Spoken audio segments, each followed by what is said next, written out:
Assalamualaikum warahmatullahi wabarakatuh. Selamat pagi anak-anak. Berjumpa lagi pada pagi hari ini dengan mata pelajaran yang berbeda. Hari ini kita akan belajar mata pelajaran fikih. Nah, untuk mata pelajaran fikih ini merupakan pertemuan kita yang pertama. Nah, pertemuan pertama kita ini dimulai pada pelajaran 5, yaitu semangat berpuasa. Nggak terasa lagi ya, sudah dekat pada bulan Ramadan. Jadi sebelum Ramadan itu tiba, kita harus mempelajari apa-apa yang dilakukan. Nah, salah satunya itu berpuasa. Nah, pada pelajaran 5 ini kita akan mempelajari tentang puasa. Untuk mata pelajaran fikih ini sendiri terletak pada halaman 48. Pada halaman pertama di pelajaran 5 itu terdapat pembuka ayat, yaitu firman Allah Subhanahu wa taala, "Hai orang-orang yang beriman, diwajibkan atas kamu berpuasa sebagaimana diwajibkan atas orang-orang sebelum kamu agar kamu bertakwa." Surah Al-Baqarah ayat 183. Nah, sebenarnya puasa itu bukan hanya dilakukan pada saat Nabi Muhammad SAW menjadi nabi, tetapi perintah berpuasa sudah dilakukan oleh umat-umat sebelum Nabi diangkat menjadi nabi. Yaitu yang pertama kan ada umat Nabi Sulaiman, ada umat Nabi Nuh, mereka itu sudah melakukan puasa. Jadi perintah berpuasa ini ditegaskan pada ayat Al-Quran Surah Al-Baqarah ayat 183 bahwa hai orang-orang yang beriman, diwajibkan atas kamu berpuasa sebagaimana diwajibkan atas orang-orang sebelum kamu agar kamu bertakwa. Nah, bagi orang-orang yang beriman diwajibkan atas mereka untuk berpuasa sebagaimana yang dilakukan pada orang-orang sebelum mereka. Jadi umat-umat terdahulu juga melaksanakan puasa. Nah, pada halaman berikutnya, bagian A, ketentuan puasa Ramadan. Jadi, yang paling umum kita ketahui itu adalah puasa Ramadan, berpuasa pada bulan Ramadan. Nah, apa saja yang anak-anakku harus pahami pada materi semangat berpuasa ini? Yaitu pada bagian yang pertama, yaitu pengertian puasa. Jadi anak-anakku sekalian harus paham itu apa arti puasa. Dijelaskan di buku, puasa dalam bahasa Arab sama dengan asyam atau asyaum yang artinya menahan diri dari sesuatu. Jadi puasa ini kalau dalam bahasa Arab sama dengan asyam atau saum, yaitu menahan diri dari sesuatu. Sedangkan menurut istilah, puasa artinya menahan diri dari makan dan minum, serta segala sesuatu yang dapat membatalkannya, mulai dari terbit fajar sampai dengan terbenam matahari dengan niat karena Allah. Jadi, puasa ini kalau dari bahasa Arab itu asyam atau saum yang artinya menahan diri dari segala sesuatu. Kalau secara istilah, dan ini yang paling sering kita dengar, bahwa puasa itu menahan diri dari makan dan minum, mulai dari terbit fajar sampai terbenam matahari dengan niat karena Allah. Jadi kalau ada yang berpuasa bukan karena Allah, itu puasanya hukumnya apa? Hukumnya itu tidak boleh. Jadi puasa Ramadan itu dilakukan karena Allah. Jadi sudah paham pengertian puasa. Itu yang harus dipahami untuk poin pertama. Kemudian poin yang kedua yang harus anak-anakku pahami yaitu pada bagian syarat sah puasa. Jadi sebelum kita berpuasa, kita juga perlu tahu apa sih syarat sah puasa yang kita lakukan itu. Nah, syarat sah puasa antara lain, yang pertama, beragama Islam. Jadi, orang yang tidak beragama Islam tidak sah puasanya. Jadi anak-anakku, kita itu beragama, bukan hanya ada agama Islam, apalagi di Indonesia ini ada beberapa kepercayaan yang dianut oleh masyarakatnya. Ada yang beragama Islam, ada yang beragama Kristen, ada yang beragama Katolik, Protestan, Konghucu, dan bahkan ada yang ateis. Nah, untuk itu orang-orang selain beragama Islam maka puasanya tidak sah. Nah, jadi syarat pertama untuk puasa itu, yang pertama dia harus beragama Islam. Yang kedua, mumayyiz. Mumayyiz di sini artinya sudah dapat membedakan antara hal yang baik dan buruk. Jadi anak-anakku, orang yang diwajibkan berpuasa itu atau syarat sah berpuasa itu mampu membedakan antara yang baik dan yang buruk. Kemudian, bagian yang ketiga, suci dari darah haid dan nifas. Suci dari darah haid dan nifas ini maksudnya untuk wanita. Wanita yang sedang berhalangan tidak sah puasanya. Kemudian nifas ini biasanya terjadi pada seorang ibu yang sudah melahirkan. Biasanya setelah melahirkan ada darah nifas. Jadi ibu yang sudah melahirkan itu biasanya kalau mengalami nifas maka puasanya tidak sah. Kemudian dalam waktu yang diperbolehkan berpuasa, selain pada bulan Ramadan ada hari-hari yang lain untuk kita dapat berpuasa. Namun ada juga hari yang diharamkan bagi kita untuk berpuasa. Misalnya saja waktu berpuasa pada hari-hari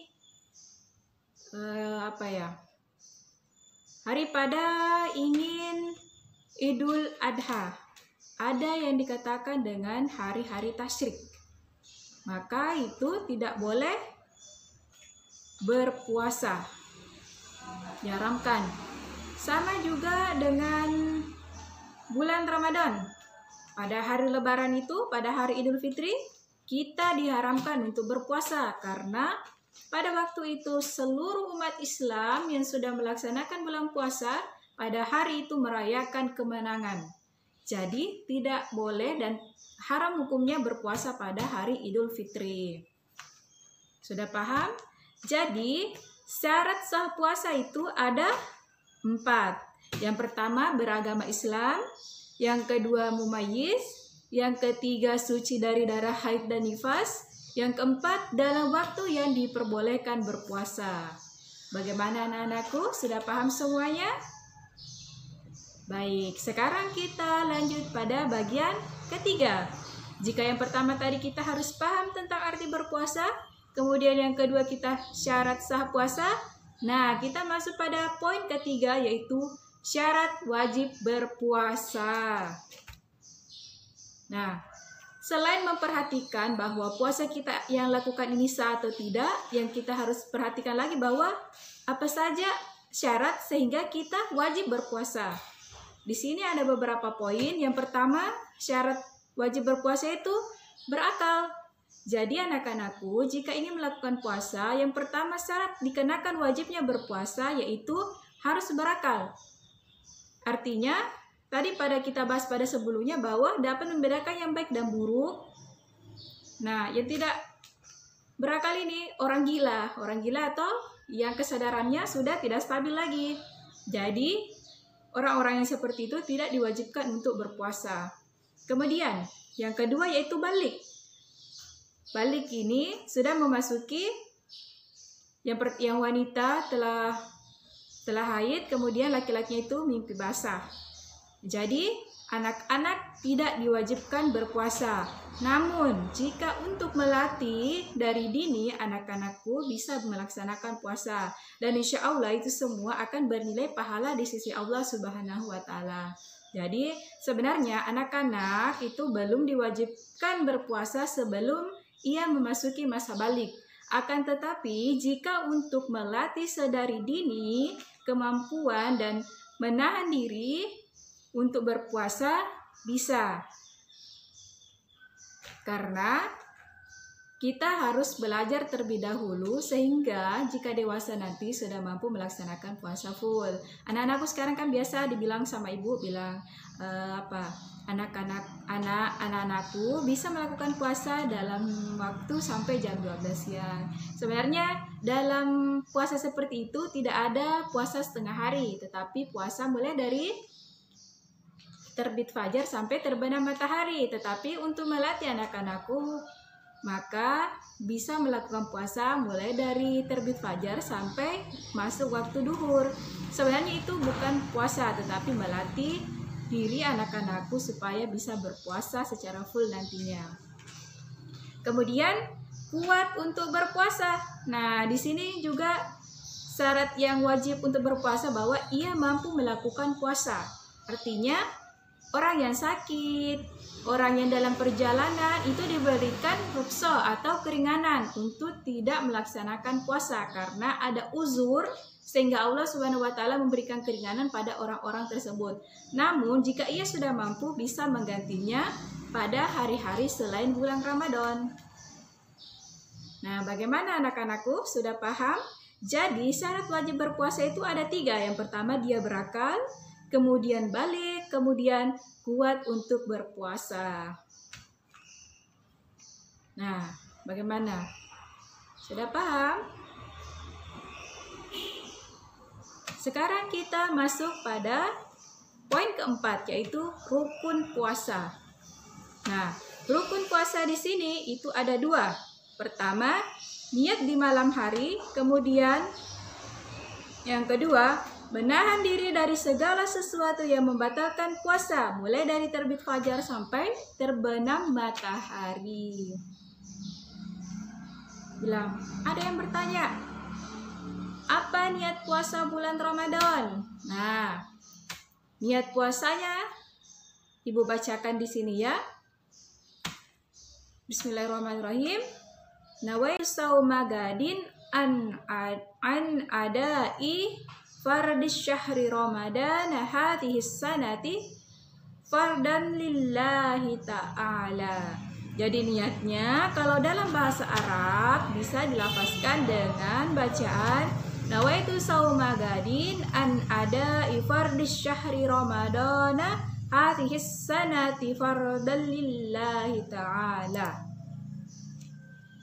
Kemudian artinya jika dalam bahasa Indonesia, aku niat puasa besok pagi untuk menunaikan kewajiban di bulan Ramadan tahun ini karena Allah Ta'ala. Nah, kalau misalnya kita tidak mampu melafazkan dalam bahasa Arab, kita bisa melafazkan pada bahasa yang kita pahami atau bahasa Indonesia, maupun kalau anak-anakku kan mayoritas paham kalau bahasa Bugis ya, jadi bisa melafazkan niat itu dalam bahasa Bugis. Yang tidak boleh menggunakan bahasa Indonesia itu adalah pada saat sholat. Kemudian kalau saat kita berdoa kita harus melafazkan atau mengucapkan sesuatu yang kita pahami agar permintaan kita itu tidak keliru.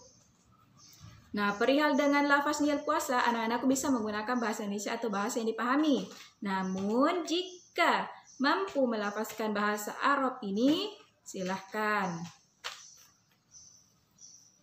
Kemudian, rukun yang kedua yaitu menahan diri dari segala sesuatu yang membatalkan puasa, mulai dari terbit fajar sampai terbenam matahari.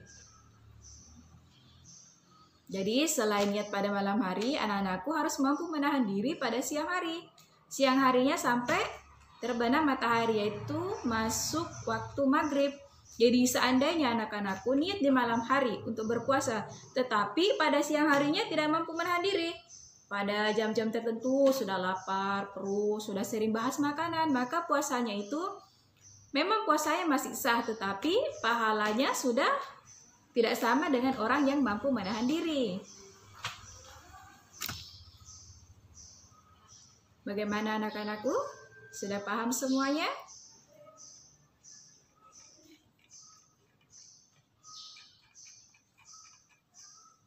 Kemudian, selain ada rukun puasa, ada pula sunnah puasa atau hal-hal yang jika dilakukan kita bisa mendapatkan pahala. Sudah melakukan kewajiban kita, ada juga yang sunnahnya. Jika dilakukan mendapat pahala, dan jika tidak dilakukan, ya rugi. Kita yang rugi.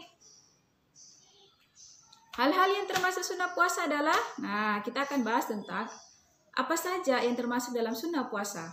Yang pertama, mengakhirkan sahur. Nah, anak-anakku, jika kita sahur bersama keluarga, kita harus segera mengakhirkan waktu sahur kita sebelum masuk waktu subuh. Kemudian, yang kedua, menyegerakan berbuka.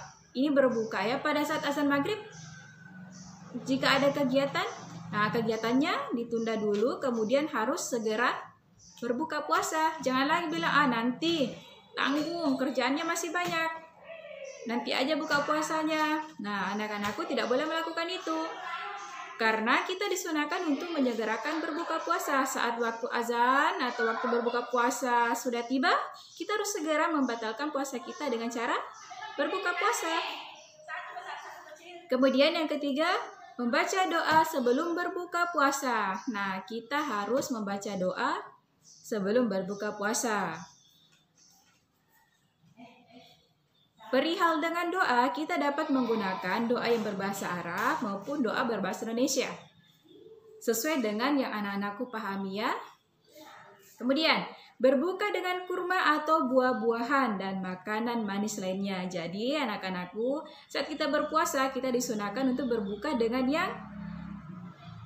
yang manis-manis, dengan buah-buahan, dengan kurma. Jangan langsung setelah berpuasa seharian perutnya keroncongan, tiba-tiba kita makan yang keras, yang berminyak.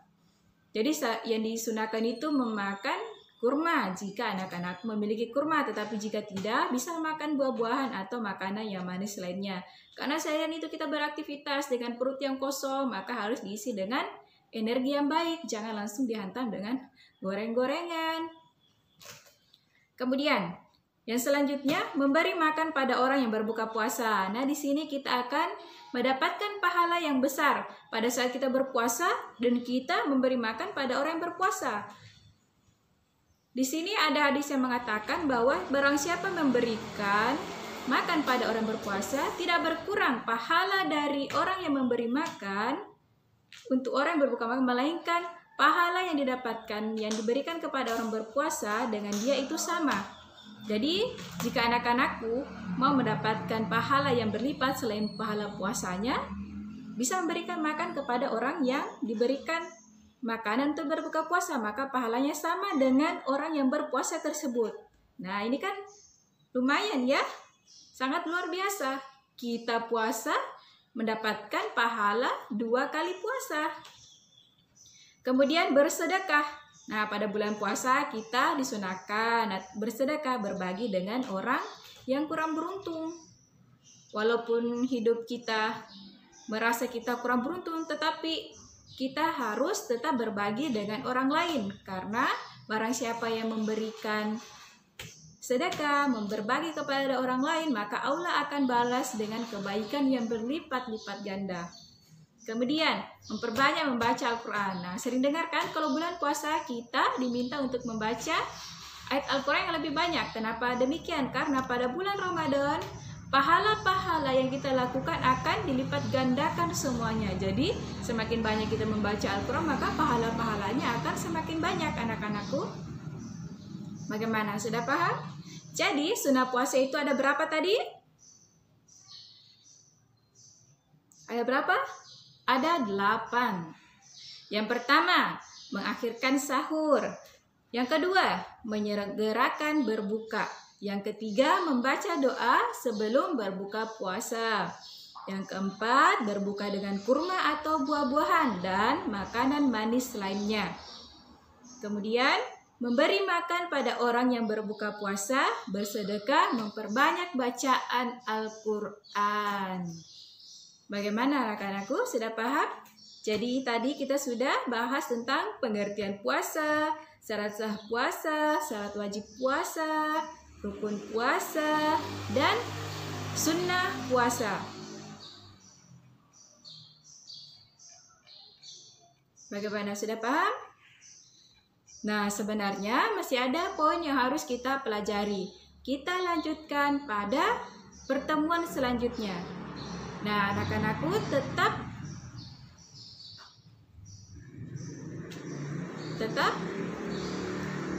semangat belajar. Jangan sampai saat pandemi seperti sekarang ini motivasi belajar kita berkurang karena aktivitas kita sudah tidak dikontrol oleh guru. Tetapi anak-anakku yang baik dan budiman, harusnya semakin kita di rumah, kita memiliki banyak waktu untuk belajar. Jika ada yang tidak dipahami, silakan tanyakan kembali, baik itu bisa chat pakai WhatsApp, pakai Gmail, atau bisa langsung ke telepon biasa. Ibu akan selalu memberikan informasi yang anak-anakku butuhkan. Silahkan, jika ada yang tidak pahami, silahkan hubungi Ibu. Cukup untuk hari ini, Ibu akhiri dengan alhamdulillah dan ucapan salam. Assalamualaikum warahmatullahi wabarakatuh.